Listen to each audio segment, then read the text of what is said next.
Hi guys, welcome to relatively easy. आज हम CBSE class 10 का चैप्टर 2 पॉलिनोमियल्स के बेसिक कॉन्सेप्ट्स को डिस्कस करेंगे। तो सबसे पहले हमें देखना होगा कि पॉलिनोमियल्स होते क्या है। मैथ्स में जितनी भी इक्वेशन इस फॉर्म की होती है उनको हम पॉलिनोमियल कहते हैं इन वेरिएबल एक्स। अब वेरिएबल यहाँ कुछ भी हो सकता है, वेरिएबल वाई भी हो सकता है, वेरिएबल टी भी हो सकता है, लेकिन जो भी पावर्स होंगी वेरिएबल की वो हमेशा होल नंबर रहनी चाहिए। इसका क्या मतलब है? क्या ये एक पॉलिनोमियल है?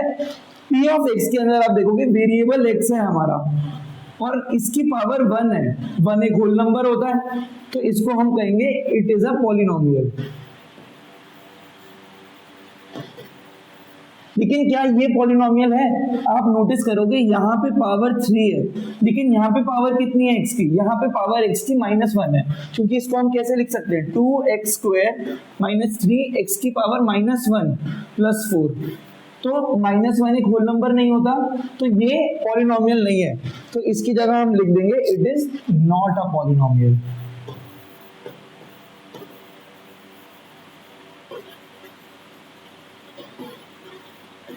तो आई होप सबको समझ में आ गया होगा कि पॉलिनोमियल क्या होते हैं। आगे हम देखेंगे डिग्री ऑफ पॉलिनोमियल। तो डिग्री ऑफ पॉलिनोमियल बहुत ही सिंपल कॉन्सेप्ट है। एक पॉलिनोमियल के अंदर जो वेरिएबल है उसकी हाईएस्ट पावर को डिग्री कहते हैं। इसकी हाईएस्ट पावर क्या है? x तो सिर्फ एक ही बार लिखा हुआ है और इसकी पावर 1 है, तो इसकी डिग्री हो जाएगी 1। तो ये 1 डिग्री का पॉलिनोमियल बन गया। इसके अंदर g ऑफ y के अंदर 2y² - 3/2y। अब y दो बार लिखा हुआ है, एक बार y² है और एक बार y लिखा हुआ है। अब इसकी हाईएस्ट पावर कितनी है? y की हाईएस्ट पावर 2 है, तो इसकी डिग्री हो जाएगी 2। p of x is equal to 5x³ - 3x की पावर 7। आप नोटिस करोगे x की हाईएस्ट पावर कितनी है? 7। तो यहाँ पे पॉलिनोमियल की डिग्री हो जाएगी 7। तो आई होप सबको डिग्री ऑफ पॉलिनोमियल समझ में आ गया होगा। बहुत ही सिंपल कॉन्सेप्ट है, हमें बस उस वेरिएबल की हाईएस्ट पावर देखनी होती है। अब मैं आपको एक एग्जांपल देता हूं। अगर कोई पॉलिनोमियल ऐसा लिखा हुआ है 2x³ - 4 की पावर 4, तो इसकी डिग्री कितनी होगी? इसकी डिग्री 3 होगी, क्योंकि हमें वेरिएबल की पावर देखनी है, कांस्टेंट की पावर नहीं देखनी। अगर आप 4 बोल रहे हो तो आप नोटिस करो कि ये तो कांस्टेंट की पावर है, पर हमें किसकी पावर देखनी थी? Highest power of x in f of x। तो इसकी डिग्री क्या हो जाएगी? इसकी डिग्री 3 हो जाएगी। और आप इस एग्जांपल में नोटिस करो, यहाँ पे -3x की पावर 7 था, कांस्टेंट नेगेटिव में था, लेकिन हमें कांस्टेंट को देखना ही नहीं है। जब हम डिग्री की बात कर रहे हैं हमें कांस्टेंट को इग्नोर करना है, सिर्फ वेरिएबल पे जाना है और उसकी पावर देखनी है। चाहे वेरिएबल के आगे माइनस साइन भी लगाओ, हमें उससे फर्क नहीं पड़ता। तो आई होप सबको डिग्री ऑफ पॉलिनोमियल समझ में आ गया होगा। नेक्स्ट टॉपिक है हमारा कांस्टेंट एंड जीरो पॉलिनोमियल। तो a polynomial of degree 0 is known as constant polynomial.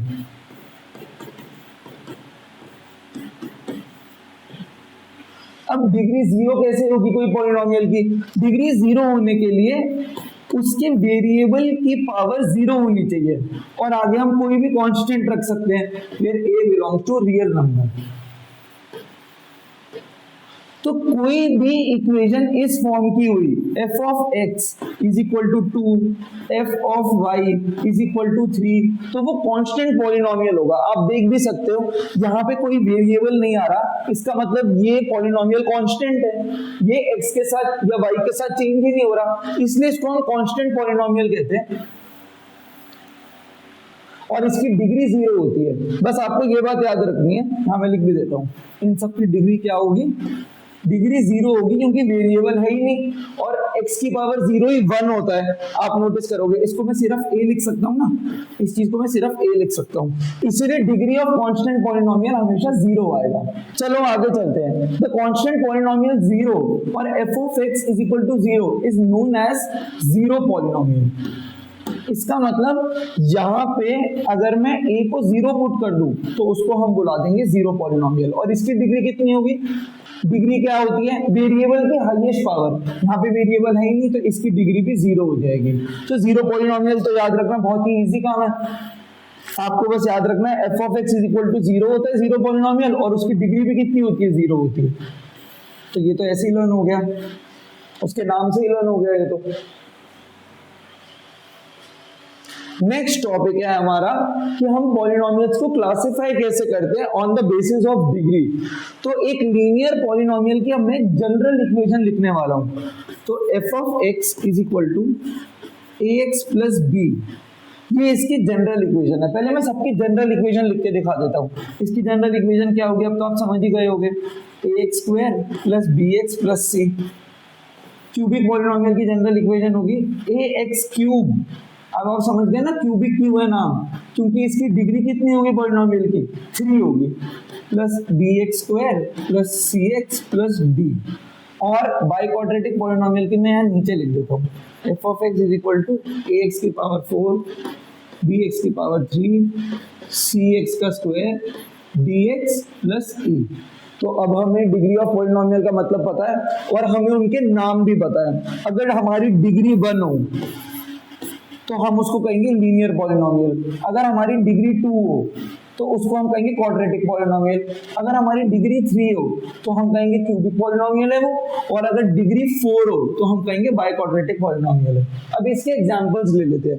तो लीनियर पॉलिनोमियल का एग्जांपल क्या होगा, कोई भी इक्वेशन आपको ऐसी दिखे 2x + 5, या फिर आपको कोई इक्वेशन ऐसी दिख जाए f of x is equal to 4x, तो इसकी डिग्री कितनी है, यहाँ पे अलग कलर से लिखते हैं, आ जाओ, इसकी डिग्री कितनी है, 1 है इन दोनों की डिग्री, तो इसको हम क्या बोलेंगे, ये लीनियर पॉलिनोमियल है। क्वाड्रेटिक पॉलिनोमियल के एग्जांपल देख लेते हैं। जहां तो आपको दिख रहा है ना, ये क्वाड्रेटिक इक्वेशन 9th में पढ़ा होगा आप लोगों ने। तो यहाँ पे कोई भी एग्जांपल ले लो क्वाड्रेटिक इक्वेशन का, 7x² + 6x - 2, या फिर ऐसा भी हो सकता है, यहाँ y लिखा हुआ है और यहाँ लिखा हुआ है सिर्फ 7y², आगे कुछ भी नहीं लिखा हुआ, पर इसकी डिग्री कितनी हुई, इसकी डिग्री 2 हुई ना, इसलिए इसको हम कहेंगे क्वाड्रेटिक पॉलिनोमियल। ठीक है, वैसे यहाँ पे अगर मैं आपको अब सिंपल सा एग्जांपल दूं, f of x is equal to x³ ले लेता हूं मैं, तो ये है ना क्यूबिक पॉलिनोमियल, क्योंकि इसकी डिग्री 3 है। और बाई क्वाड्रेटिक में भी अब मैं आपको एक सिंपल एग्जांपल दे दूंगा, यहाँ w लिख लेते हैं, क्योंकि वेरिएबल तो कुछ भी हो सकता है ना, वेरिएबल का मतलब ही ये होता है कि वो वेरिएबल है, कुछ भी ले सकते हैं हम वेरिएबल को। g of w is equal to w की पावर 4 5 इंटू w की पावर 4 ले लेते हैं। चलो इस 5 को सही से लिख लेते हैं, 5 इंटू डब्ल्यू की पावर 4, तो ये बाई क्वाड्रेटिक पॉलिनोमियल है। अब इसके आगे कुछ भी लिखा हो सकता है, 2w³ + 4w की पावर 4, ये भी लिखा हो सकता है, अरे नहीं सॉरी w का स्क्वायर। अब ठीक है, इसकी डिग्री क्या होती है, अच्छा डिग्री क्या होती थी, डिग्री हाईएस्ट पावर होती थी, यहाँ हम लिख देते हैं हाईएस्ट पावर। तो जब हमें हाईएस्ट पावर देखनी है, वो भी वेरिएबल की, तो हम कांस्टेंट्स को इग्नोर कर देंगे और उससे नीचे की पावर्स को इग्नोर कर देंगे। तो इससे हमें पॉलिनोमियल की क्लासिफिकेशन पता लग गई on the basis of degree, और ये नाम लर्न करने बहुत इंपॉर्टेंट है। और ये 1-2 एग्जांपल आप खुद बना के देखना, बहुत ही इजी होंगे। अब हम बात करेंगे to classify polynomials on the basis of number of terms. तो नंबर ऑफ टर्म्स क्या होती है, पहले इसकी बात करते हैं। नंबर ऑफ टर्म्स समझना बहुत जरूरी है। मैथ्स के अंदर नंबर ऑफ टर्म्स का मतलब होता है, जैसे अगर मैं 2x + x³ - 1 करूं, तो यहाँ कितनी नंबर ऑफ टर्म्स हैं, यहाँ पे 3 नंबर ऑफ टर्म्स है, क्योंकि यहाँ पे 2 प्लस साइन है, तो ये एक टर्म हो गई, प्लस दूसरी टर्म माइनस तीसरी टर्म, तो यहाँ नंबर ऑफ टर्म्स कितनी है, 3 है। सबको समझ में आ गया ना नंबर ऑफ टर्म्स कैसे काउंट करते हैं। अब देखते हैं हम क्लासिफिकेशन को। तो मोनोमियल होता है जिसके अंदर सिर्फ एक नंबर ऑफ टर्म होती है। For example f of x is equal to 2x, f of y is equal to 2y², f of w is equal to w। ये सारी मोनोमियल है, क्योंकि इसके अंदर नंबर ऑफ टर्म्स कितनी होती है, सिर्फ 1 होती है। तो मोनोमियल के अंदर हमें एक बात पता लग गई, नंबर ऑफ टर्म्स कितनी होंगी, नंबर ऑफ टर्म्स होगी मोनोमियल के अंदर 1। बाइनोमियल के अंदर अब समझ गए ना, बाय का मतलब क्या होता है, बाय क्वाड्रेटिक। बाइनोमियल, बाय का मतलब 2 होता है, तो इसके अंदर 2 नंबर ऑफ टर्म्स होंगी। अब 2 नंबर ऑफ टर्म्स हम कैसे भी लिख सकते हैं, जैसे y² + 1 x³ - 1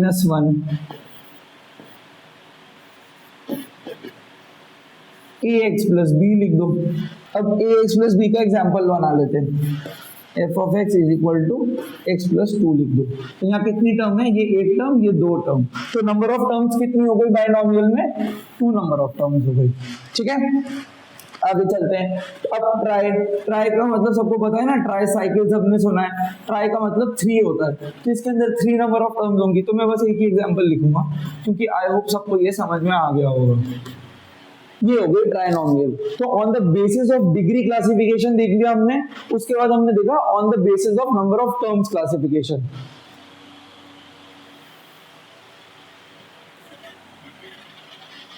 अब हम पढ़ेंगे ग्राफ्स ऑफ पॉलिनोमियल्स, जो कि बहुत ही इंपॉर्टेंट टॉपिक है, क्योंकि अगर आपको ग्राफिकल रिप्रेजेंटेशन समझ में आती है पॉलिनोमियल्स की, तो आपको असली फील समझ में आएगा चैप्टर का, आप सिर्फ क्रैम नहीं करोगे। तो ग्राफ ऑफ पॉलिनोमियल बनाने के कुछ 3 रूल्स होते हैं, उन 3 रूल्स को देखते हैं। सबसे पहले आप डिफरेंट एक्स पे जाके एफ ऑफ एक्स निकालोगे, ये फाइंड करना है हमें एटलीस्ट 3-4 पॉइंट्स पे, 3 to 4 पॉइंट्स पे।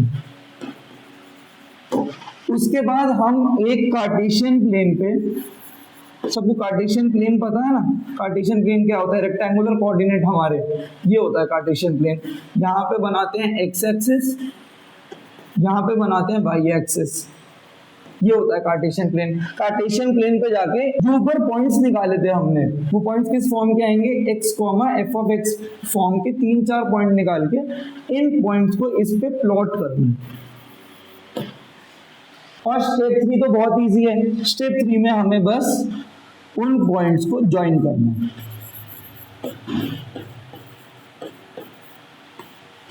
बस ये 3 स्टेप्स करेंगे तो हम कोई भी पॉलिनोमियल का ग्राफ बना सकते हैं। आओ थोड़े एग्जांपल्स देख लेते हैं। Draw the graph of the polynomial f of x is equal to 2x plus 3। सबसे पहले हमें क्या करना था, आओ इसका आंसर लिखते हैं। सबसे पहले हमें करना था टेक 3 to 4 पॉइंट्स। चलो 3-4 पॉइंट निकाल के देखते हैं। एक्स यहाँ लिखते हैं, एफ ऑफ एक्स यहाँ लिखते हैं। अब देखना मैं कैसे कर रहा हूं।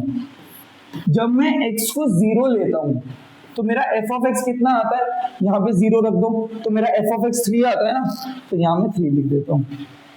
जब मैं x को सोचो 10 लेता हूँ, x को मैंने 10 ले लिया, तो मेरा f ऑफ x 23 आएगा ना, क्योंकि 2 into 10 plus 3, मेरा f ऑफ x कितना आएगा, 23 आएगा।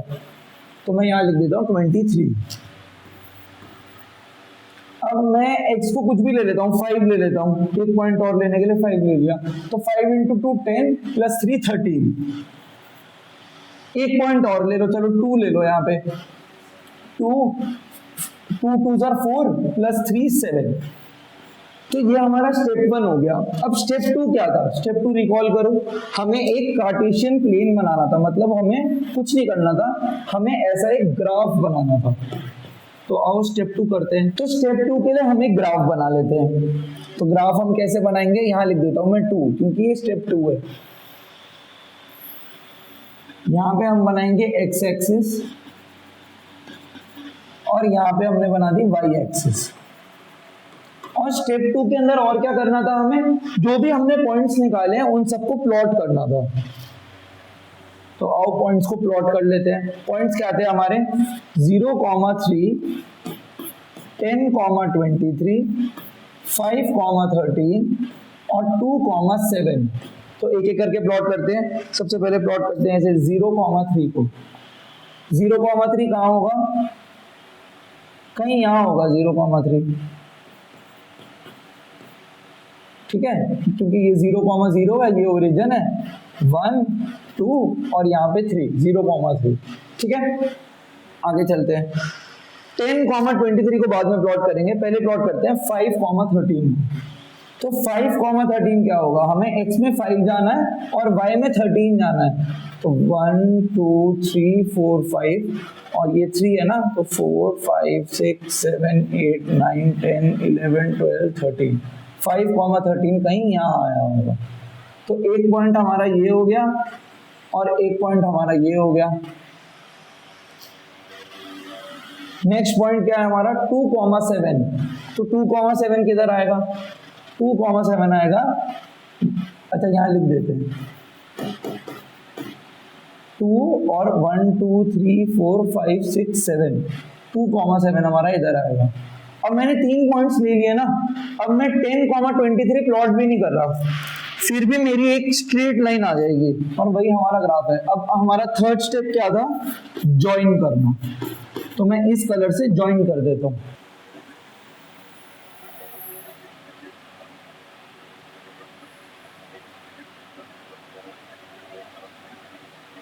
तो अब सपोज करना कि ये पॉइंट इससे पास हो रहा है और ये एक स्ट्रेट लाइन है, तो हमारा जो नेक्स्ट पॉइंट था 10,23 वो भी इसी लाइन से ही पास होगा।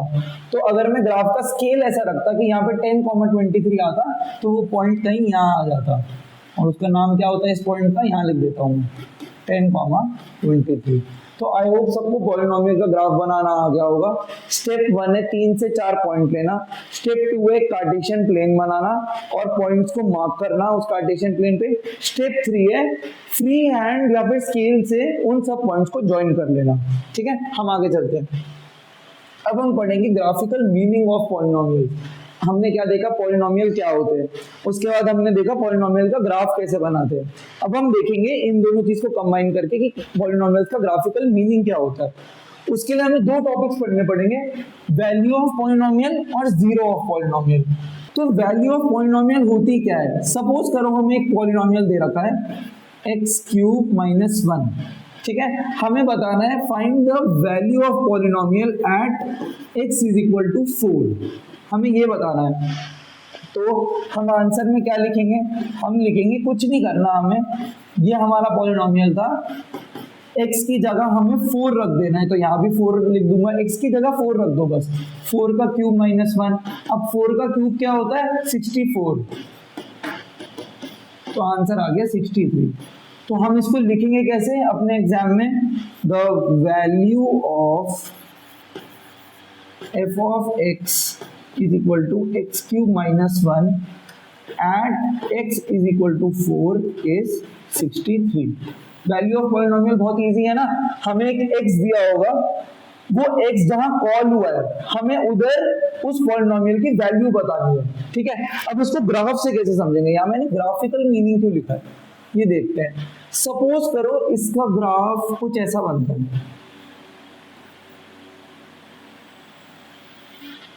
ये 1,0 है।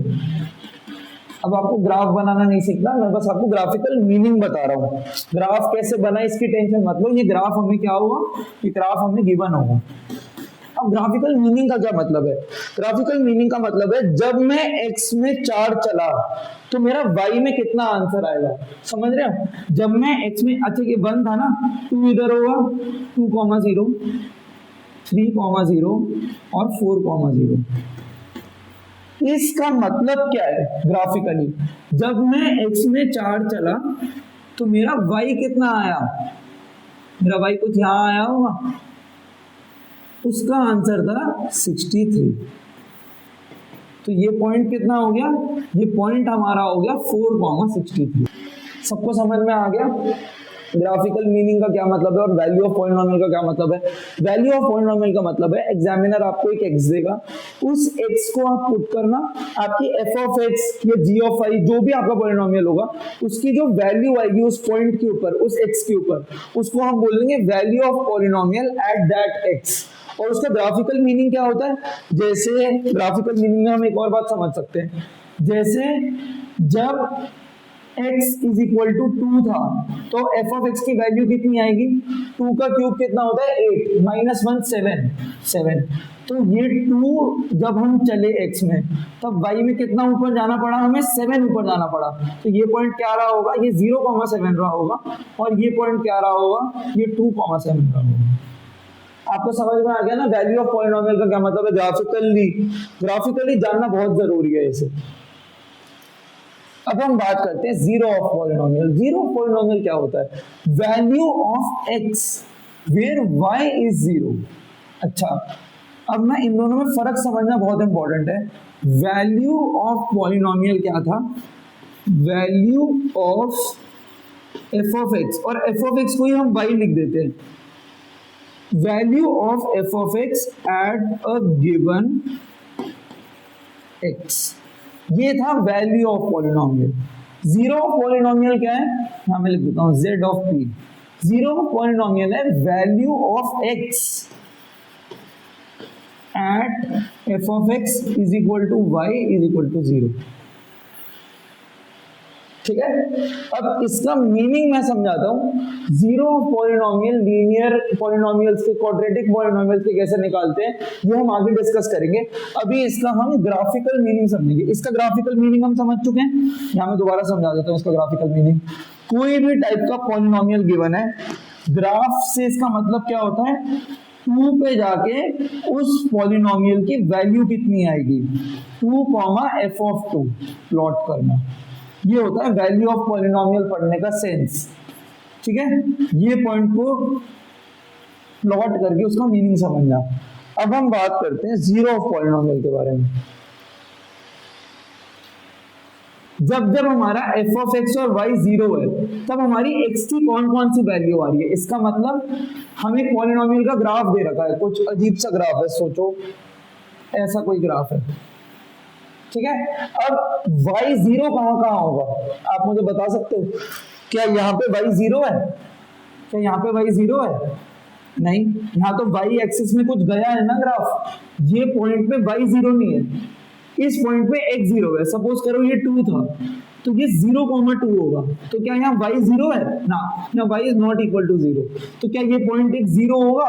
ये पॉइंट 0 नहीं होगा, क्योंकि जीरो ऑफ पॉलिनोमियल की डेफिनेशन क्या थी, जहां जहां y0 है वहां वहां के x बताओ। समझ गए ना इसे बोलना कैसे? जहां जहां y0 है वहां वहां के x बताने हैं हमें। तो हमारा y0 कहां पे, हमारा y यहाँ पे 0 होगा, क्योंकि ये कोई पॉइंट रहा होगा, सोचो -4,0। तो यहाँ पे y0 है ना, हाँ यहाँ पे y0 है। तो क्या ये जीरो ऑफ p है? हाँ, ये जीरो ऑफ पॉलिनोमियल। इस पॉइंट पे भी y0 है, इस पॉइंट पे भी y0 है, इस पॉइंट पे भी y0 है, इस पॉइंट पे भी y0 है, इस पॉइंट पे भी y0 है। तो जहां जहां हमारा y0 है वो सारे हमारे क्या हैं, वो सारे हमारे जीरो ऑफ पॉलिनोमियल। ठीक है, क्या ये पॉइंट होगा जीरो ऑफ पॉलिनोमियल? नहीं, ये पॉइंट बिल्कुल भी जीरो ऑफ पॉलिनोमियल नहीं होगा। ठीक है, आगे चलते हैं। अब हम बात करेंगे ग्राफ ऑफ लीनियर पॉलिनोमियल्स, और उसके बाद हम बात करेंगे ग्राफ ऑफ क्वाड्रेटिक पॉलिनोमियल्स के बारे में। तो ग्राफ ऑफ लीनियर पॉलिनोमियल्स हमेशा एक स्ट्रेट लाइन आता है। पहले तो इस बात को थोड़ा सा ना दिमाग में बिठा लो अपने, कि जब भी आपको एक लीनियर पॉलिनोमियल दिखेगा। अच्छा, लीनियर पॉलिनोमियल क्या होते थे, मैं आपको रिवाइज करा देता हूं। मैंने आपको बताया था ना लीनियर पॉलिनोमियल क्या होते हैं, जिनकी डिग्री क्या होती है, जिनकी डिग्री 1 होती है। इसकी डिग्री 1 होगी। यहाँ पे क्या ये एक लीनियर पॉलिनोमियल है? हाँ, ये एक लीनियर पॉलिनोमियल है, क्योंकि इसकी डिग्री कितनी है, इसकी डिग्री भी 1 है। आप देख सकते हो वेरिएबल की हाईएस्ट पावर 1 है। ठीक है, इसका ग्राफ ड्रॉ करने के कितने स्टेप थे? कोई भी पॉलिनोमियल का ग्राफ ड्रॉ करने के लिए हमारे पास 3 स्टेप थे।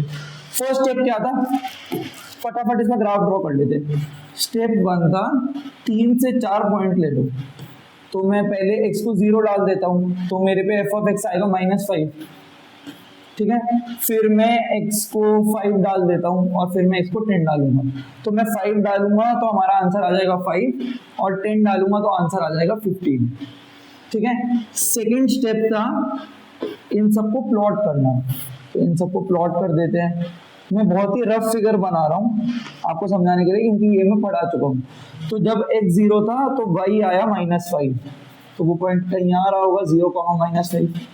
उसके बाद 5, तो 5 ऐसे चलना है और 5 ऊपर भी चलना है, तो कहीं आ रहा होगा 5, और फिर 10, 15, तो 10, 15 कहीं यहाँ आएगा, और ये हमेशा एक स्ट्रेट लाइन बनेगी। ठीक है, ये एक स्ट्रेट लाइन है। इसको ना अलग कलर से मार्क कर देते हैं, ये एक स्ट्रेट लाइन है। तो जब भी डिग्री 1 होती है उस पॉलिनोमियल को हम एलपी बुलाते हैं, लीनियर पॉलिनोमियल। और उसका ग्राफ कैसा बनता है, उसका ग्राफ एक स्ट्रेट लाइन बनता है। ठीक है, सबको समझ में आ गया इतना? अब हमें कुछ ग्राफ्स बनाने हैं, फटाफट इनके ग्राफ बना देते हैं। फर्स्ट स्टेप क्या था, अच्छा ये सारे लीनियर पॉलिनोमियल है क्या? क्या ये एक लीनियर पॉलिनोमियल है? हाँ, ये एक एलपी है। क्योंकि इसकी डिग्री कितनी है 1 है। तो इसका ग्राफ कैसा बनेगा, इसका ग्राफ एक स्ट्रेट लाइन बनेगा। ठीक है, जब मैं x को 0 रख रहा हूं तो y भी 0 आ रहा है, जब मैं x को 1 रख रहा हूं तो y 4 आ रहा है, जब मैं x को 2 रख रहा हूं तो y 8 आ रहा है। सेकंड स्टेप तक ग्राफ बनाना, पॉइंट्स प्लॉट करना, पॉइंट्स प्लॉट कर देते हैं। 0,0 एक पॉइंट है, 1,4 कहीं यहाँ आएगा, 1,4 एक पॉइंट है, 2,8 कहीं यहाँ आएगा। ठीक है, यहाँ मैं लिख देता हूँ, ये 2 है, ये 4 है, ये 1 है और ये 0,0 है। तो हमारा ग्राफ कैसा बनेगा, हमारा ग्राफ कुछ ऐसा बनेगा, एक स्ट्रेट लाइन। क्या आएगा, ये स्ट्रेट लाइन आएगा क्योंकि ये एक लीनियर पॉलिनोमियल था। अब नेक्स्ट क्वेश्चन की तरफ चलते हैं। क्या ये भी एक लीनियर पॉलिनोमियल है? ये कैसा लिखा हुआ है, ये लिखा हुआ है x इंटू 1/2 प्लस 5।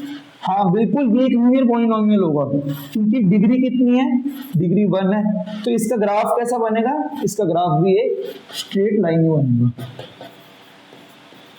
तो ये आपका होमवर्क है, आप इसका ग्राफ बनाना और चेक करना कि वो एक स्ट्रेट लाइन बनता है कि नहीं।